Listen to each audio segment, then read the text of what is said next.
This is your captain speaking. Attention to all the Atlanta players. Our destination is set en route to the bottom of the Atlantic Ocean. Thank you for flying with CR7 Airlines. Thank you and have a safe flight. I'm telling you guys, Ole Gunnar Solskjaer is the most luckiest manager in the history of football. Most luckiest. I cannot tell you another guy's name who time after time after time has fucked up, yet just when the pressure is just at the tipping point between his job and sacking him, something or the other happens and he manages to keep that job. This game was prime example of that today. Ronchester United. This is why we bought him. This is why Ole Gunnar Solskjaer bought him. Not for the memories, not for the nostalgia, not for the fan, to save his ass. Said this before, I'm saying it again.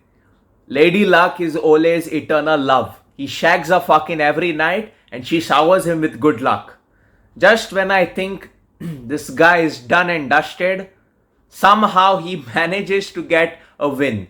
Somehow, just scrap, beg, borrow, steal, I don't know what he does, he manages to get it. And today's game was prime example. My god, what a game though. What a fucking game. That second half, legendary. So the game, I was okay with the lineup. I was later disappointed that Sancho didn't get a run, but seeing how it was a must-win game for Ole Gunnar Solskjaer and Sancho has been rather underwhelming lately, I can understand why he would go with Rashford. But Rashford is not fit, so it's a bit of a conundrum. But whatever, I'm not the manager. So he plays this lineup. And first 10 minutes are good. We are playing decent, Everyone's passing the ball around much quicker. And then boom, 4 minutes later, they fucking score. Typical United. Just when I think we have the upper edge, they just prove me wrong. Always, just always. Why do I have hope at this point, really? That first goal, I don't know what Maguire and Lindelof were just doing over there. Really don't know. It's like they went for tea or coffee. Starbucks they went to. They headbutted a few grandmas over there. Harry Maguire stopped someone from stealing an old lady's purse. And they came back. By that time, Atlanta had scored one goal. And they didn't even know. They were dreamland. La La Land they were in. And then people keep bragging that our set pieces have improved. Ganta they've improved. Ganta. Look at the corners today. Look at the corners. We are not scoring from any corners. We are only conceding from them. Same as last season. Today I don't know what we were doing with that Demiral guy. Really, that guy was injured. Still he played and still he fucking scored. I'm furious because of that. He was injured yet he scored on us. He denied Ronaldo a goal scoring opportunity also. Just fantastic performance by him. Really shitty performance by us in the first half. And I was dejected. Come on, 2-0 down. You don't expect comebacks to happen, okay? Especially with United. That's very rare right now. I know we are dubbed the comeback kings. But that king part hasn't been relevant in a few years, okay? So second half also, we started really slow and I'm like, just end this torture already. And then suddenly Rashford scores. What a fucking assist by Bruno though. What a fucking assist. Full game, full first half, he's been absolutely invisible. He's been trying. All his shots are getting blocked. But he just found a way. And Rashford fucking scores. I will say this. Rashford lacks in the finishing. He makes up for in his pace. What a run and what a fucking finish. Absolute beauty. And then boom. Harry Maguire is bigger than a Ford Fiesta. He scores. El Capitan. He doesn't score for us often, but when he does, he did it in a clutch moment. So fucking glad. He only knows how to use that slab head for England, but today I am glad he used his feet and he scored a fucking goal for us. Equalized. At this point, I am like, okay, fine. A draw is not the worst thing, I suppose. And then CR7 Airlines back in action. SIUUU! What a cross by Shaw. What a cross. Really fantastic. And it took us 2 months to get a Ronaldo header, but it came at the right moment, Mr. Champions League. Woo! I will say this about Ole today. His substitutions with Pogba and Cavani were on point today, just on point. Cavani and Pogba gave that much needed pace in that second half. Especially Cavani. My God, man. I can't say enough words about El Matador. Every time he plays, he just runs around, he finds those spaces and he just exploits them. He's like a bloody salmon, like I said. Just wiggling around. Just fantastic player. I wish he was there for another season, but things don't work out sometimes. But I'm glad we won this today. Much needed win. I do not want to see Cristiano Ronaldo play in the fucking Europa League. I will not even cover any of those games.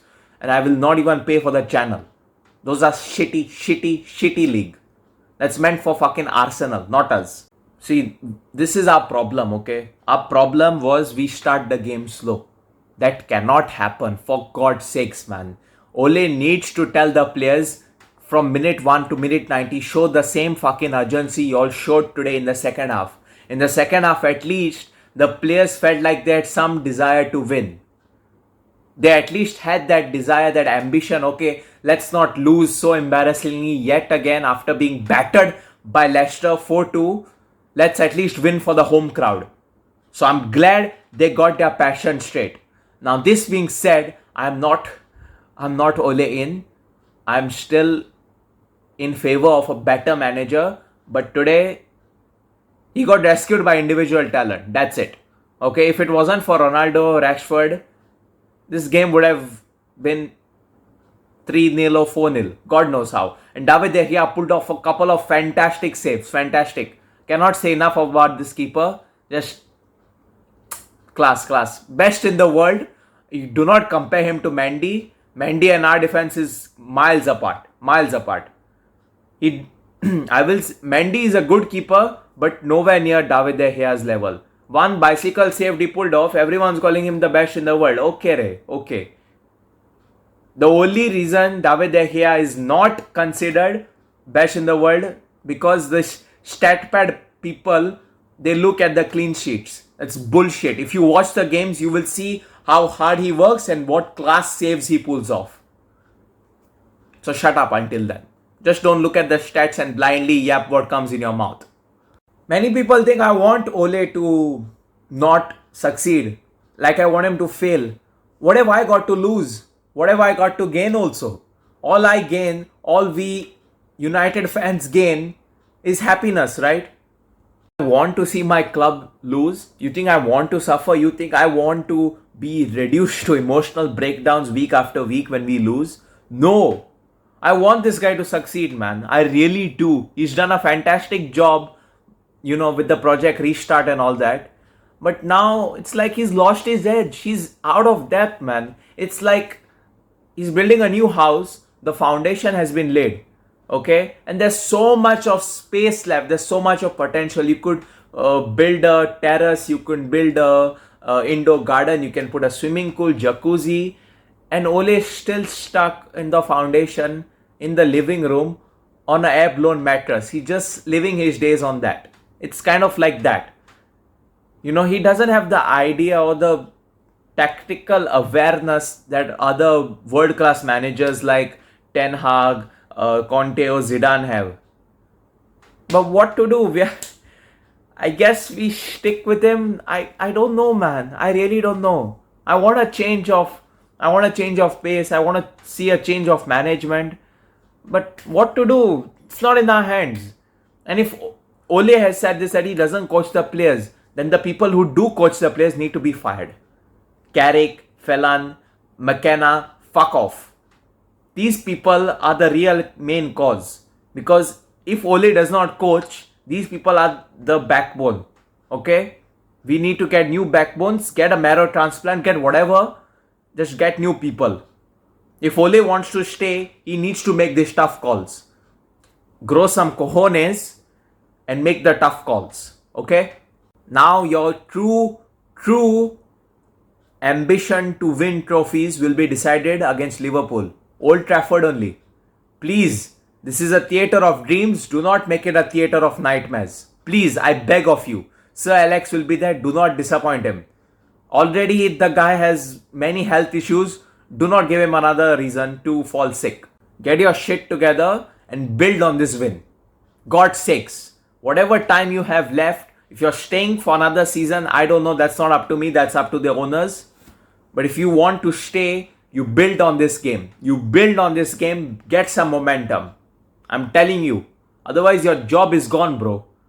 Antonio Conte is just warming up his car right now.